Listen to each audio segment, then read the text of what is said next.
Hello everyone, Andy here again, and today we're going to take a quick look at the June-July roadmap. And now before we get into this, I just want to comment that the current phase of the game that Lost Ark is entering into, I think, is just the start of where the game starts to get really good, where we start to see the Legion raids, which are what precisely make Lost Ark be Lost Ark. Legion raids are the identity of Lost Ark, and we've seen that from the feedback from all the players that have tried Valtan thus far, because most people that come to me in my chat and my stream say, oh wow, Valtan was so fun, I just want to do it again and again and again, and I can't wait to see the new Legion raids that are coming, like Vykas, Kungellanium and Belshazzar.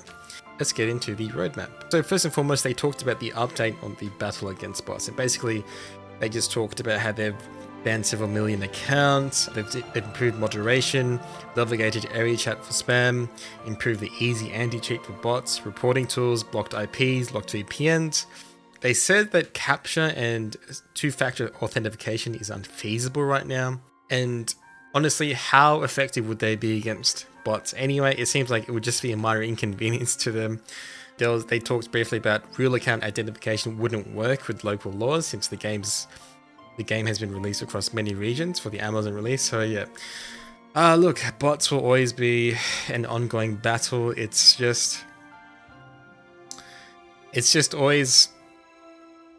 will just always be a thing. Like, even on the Korean server, bots are still a thing. So look guys, I don't know what they can do.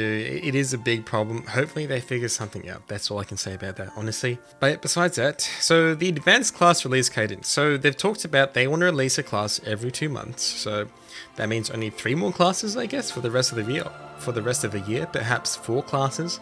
So I think it's confirmed that Arcanist come in July, and then after that we got 4 other classes. We have Summoner, Reaper, Scouter, and Artist. Now they also mentioned that they would release the first 21 classes before releasing your classes, so Artist, Aeromancer, Female Berserker, those will not be releasing before the first 21. So we're going to see Arcana, Summoner, Reaper, and Scouter, but we don't know the order except for Arcana. And the reasoning for this, for releasing classes every 2 months, was to generate hype and so on. And I totally agree with this. Like, if you just release all the classes all at once, that would be a terrible idea. Like, by releasing classes, you know, every couple of months, it brings people back to the game. They usually have like an event that goes along with it, like a free power pass or like an express event, and that is precisely what they're providing. So they mentioned that we'll be getting a free Punika Powerpass, which is amazing. And don't forget, a Punika Powerpass will get you up to 1302 immediately, and it's going to complete all the content,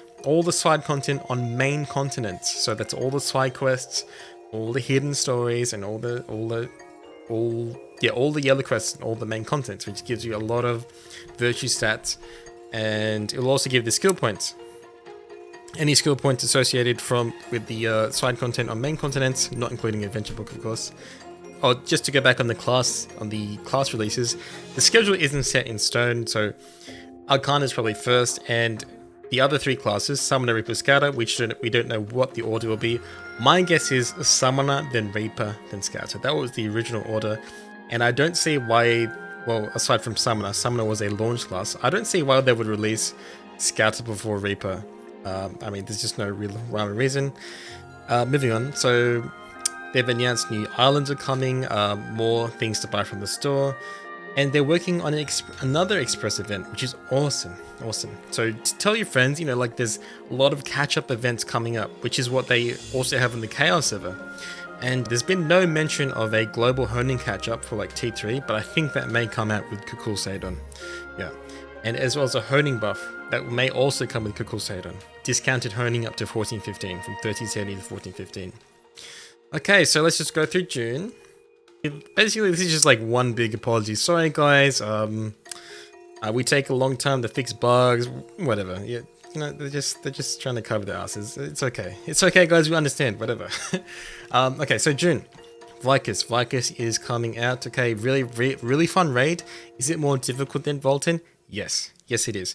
There's a lot more macro mechanics. What are macro mechanics? Basically mechanics that the red group that must pass, or it's a wipe. So there's quite a few more of these. You know, Valtan was all about survival mostly. There were some macro wipe mechanics, but very few compared to Vykas. Yeah, a lot more mechanics to take note of. I'll definitely make a guide for this. And the telegraphs are less obvious. So I look forward to teaching new players this raid. It's going to be really, really fun. I'm surprised it's releasing in June. This is actually pretty awesome. That's crazy. Will it get delayed to July? Maybe. I hope not. But yeah, wow, another raid already. Just remember that normal mode is 1430 and hard mode is 1460. And people will be finally able to complete their full relic set. So some of you start getting 6 out of 6 relic sets, 6 out of 6 relic sets. And this is where we get a massive power spike, guys. Like people with full relic sets, the game starts to get really fun, in my opinion. Like a lot of builds really start to come online, a lot of classes start to come online, and they become absolutely insane. Kungellanium, a really fun guardian. This guy is really chill. Fun fact: the guardian above this, the 1490 guardian Karlelagos, some people actually prefer to skip that guardian and just do Kungellanium. Yeah, most people prefer to Kungellanium. He's a very chill boss, and that doesn't mean he's boring. No, not at all. I think he's just a really fun target dummy. He's not super facial, but he is pretty chill. He's even more chill than Descoludo, if you ask me. So yeah, look forward to this guardian. Thronespire, this is just, I'll be honest guys, this is a really boring piece of content, but it's something extra, right? It gives you a lot of extra mats. Okay, so this is Thronespire. Honestly, it's not that exciting, guys. It's really not. It's basically the same thing repeated 25 times. Like they say 25 different floors, but really it's just the same bridge. The mobs just have more XP and do more damage. That's it, guys. I think to fully complete this thing, you need to be about 1460-ish. At least that was how it was for me. I needed a 1460 weapon with like 4x3 or even 5x3. I can't remember. It's actually not trivial. The damage check at like these last 5 floors are quite steep, and on the 22nd floor you get 2 selection engraving books, general engraving books, so you can get grudge from these. So 2 grudge books, and you can trade these too. And if you want to have a quick look at these mats, I think there's a list that someone posted already, and we're just going to yoink the stats. I'm not sure if this is correct. I'm going to assume it is. So yeah, a lot of silver, a lot of blue and red frags, honing percentage books, shard bags, lots of greater leaps. Ooh, yellow. We start to see yellow honing books, and these become quite abundant, by the way. And also more honing stones, a lot of silver. Yeah, gems. So yeah, Thronespire, not that exciting, honestly, but it's a good chunk of mats, and again, you get 2 legendary engraving books. New store cosmetics, Yoz's jar. This is basically a loot box. This is a loot box. This is how we get our legendary skins. Legendary skins only provide a 1% extra main stat bonus. So it's nothing crazy, and honestly, in all honesty, it isn't that necessary. So this is Yoz's jar. As you can see, you can select any class here, and you can choose whether to try and roll for a weapon, head, top, or pants. And it even tells the percentage, which is cool. So 5% chance to get a legendary piece, but you can get all these other pieces too. And it requires 14 pieces of this fabric. How do you get this fabric? Well, every time you dismantle a skin, a purple skin, it gives you 7 fabric. So you need to dismantle 2 purples to get 14 fabric to get 1 roll. And on the KL server, it costs 100 blue crystal to get this single jar. And of course, when you roll it, it consumes your fabric and the yellow jar. So you have to buy another jar and get more fabric. So this will really start to set the price of skins on the market. Yeah, I mean, some of these skins are really cool. My personal favorite is the legendary weapon for artist. Absolutely fantastic. I can't wait to get this skin on my artist. She's a really fun class, and I really hope you guys get artists soon, but I know it probably won't come until 2023. Such a great class, really fun support class. Okay, back to the notes. So yeah, that was Yoz's jar. It's definitely going to be a little controversial if you ask me. But yeah, it is what it is. It's a loot box, and they didn't really make any changes to it. So that'll be interesting how this turns out, eh? Something to notice that if you don't like the look of your legendary skin, you can just use an existing purple skin that you may have. So this is what my legendary skin looks like. I dyed it red and gold. Yeah, that's what I look like normally. But yeah, I can just like equip other skins to hide it. And that's a neat little system to have there. So yeah. and I get the extra 1% main stat bonus on these from these legendary stat pieces. Okay, so Arcanist. What can I say about Arcanist? Arcanist is a super interesting class, and she recently got a really nice buff on the Chaos server. I could really feel the damage difference. I found her fun before, and I find it even more fun now. I mean, she got some nice... She can pull off some nutty things. Just to point out quickly, you can get back-to-back ultimate skills if you get really lucky. There's a card in her deck.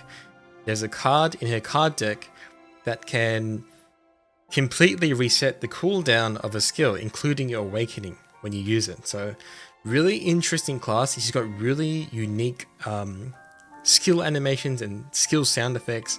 I think a lot of people are going to like this class, and she is pretty strong, I think, in my opinion. A lot of her, but it's a very RNG based class, so it's a very interesting, very deep class if you ask me, and I think a lot of people are going to love this class. And yeah, not much to say about it. It's good to have another mage class finally. So Valtan, Legion Raid, Infernal difficulty. It's actually called Hell mode on the Chaos server, but basically you get this little interface here. So if we go to Valtan here, I click on Hell mode, we get the book of coordination here. Now you can see you only get a title, and if you complete this deathless, so if you complete phase 1 and phase 2 with no one dying, you get a cool little symbol next to your title, and you also get a statue in your state. And let me check out the book of coordination here. So you can actually set up builds here completely free as long as you hit 1445. So you can simulate a fully fleshed out maximized build. You can max out 18 tripods, and you get 404 skill points, 2200 sub combat stats, and you can simulate all level 8 gems. You can simulate a 5x3 engraving set, and you can also choose any full relic set that you like. Keep in mind that you cannot mix and match relic sets, and you cannot mix and match engraving combos. So for instance, you can only have level 3 engraving C. I can't do, say for instance, level 2 adrenaline combat readiness 1. I just can't do that, unfortunately. Not yet anyway. It's interesting to note that there's an extra engraving spot here, so maybe in the future they may actually think about doing that. So interesting to know. Yeah, but so hell modes, I think, are a fantastic way to simulate and try out builds, end-game builds, in a practical setting. So if you don't have the goal to try out, your other build, your off-meta build for your class, hell modes are a great way to simulate and test them out. I think hell modes are so awesome. Honestly, I can't wait to grind it on NA. It's probably going to be one of the first things I'm going to do when that comes out in NA.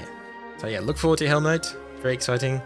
There's extra mechanics. Everything hurts a lot more. You're scaled to the base eye level, so it'll be 1445. And yeah, and you don't see the HP of the boss. It's question marks.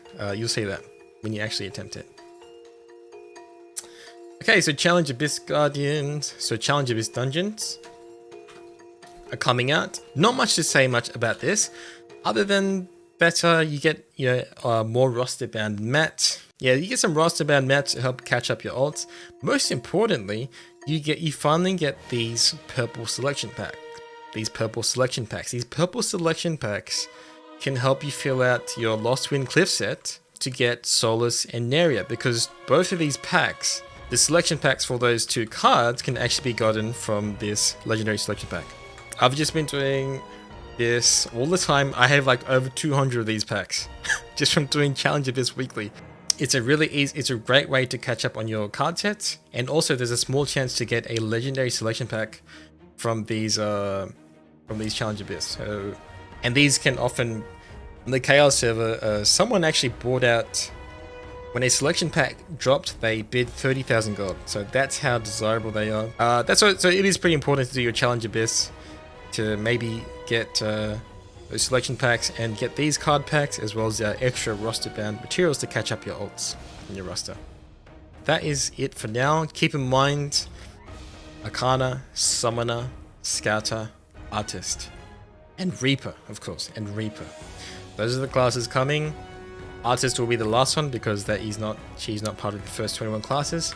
And looking ahead, as far as Legion raids go, after Vykas, we got Kungellanium. This is 1475. There's no hard mode, by the way. And then Belshazzar. Belshazzar is 1490.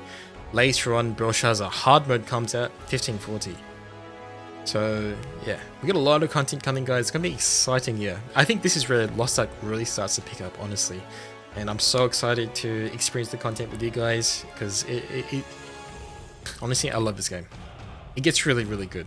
It's starting to get good. It is good. Also, keep in mind there are hell modes for Kungellanium and hell modes for Vykas as well. So those will be coming as well. So look forward to that. And also, you'll be getting this Abyss dungeon here, Kungellanium. Great Abyss dungeon. I've posted a full clear of hard mode 3 on my channel if you want to see that.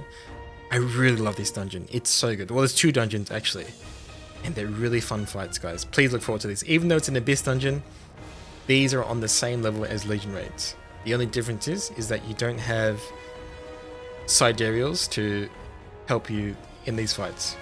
That's all it is. They're as challenging as Legion raids, though. To be honest, really, really fun raids. And also, check this out. You can get wings. These are mounts. These are mounts, by the way. Yep. So it's gone down the stereotypical Korean MMO route. Wait, maybe we can find some wings in Kungellanium. Let's go to Kungellanium. Oh, okay. Instantly. Alright, so there's a couple of people with wings here. Let's just check out this lady over here. So this is what the white one looks like. I didn't see anyone with the red wings. Yeah, so there's a couple of people with the white wings already. Look at that. Looks pretty cool, huh? Some people may not like it. I totally get that. But yeah, there it is. It's finally in the game. I'm really excited again that we're finally getting all the Legion raids. We're finally getting the content that makes Lost Ark Lost Ark. Honestly, these are really, really fun raids and look forward to it, please. Yeah, thank you guys. Thanks for watching. Thanks for listening.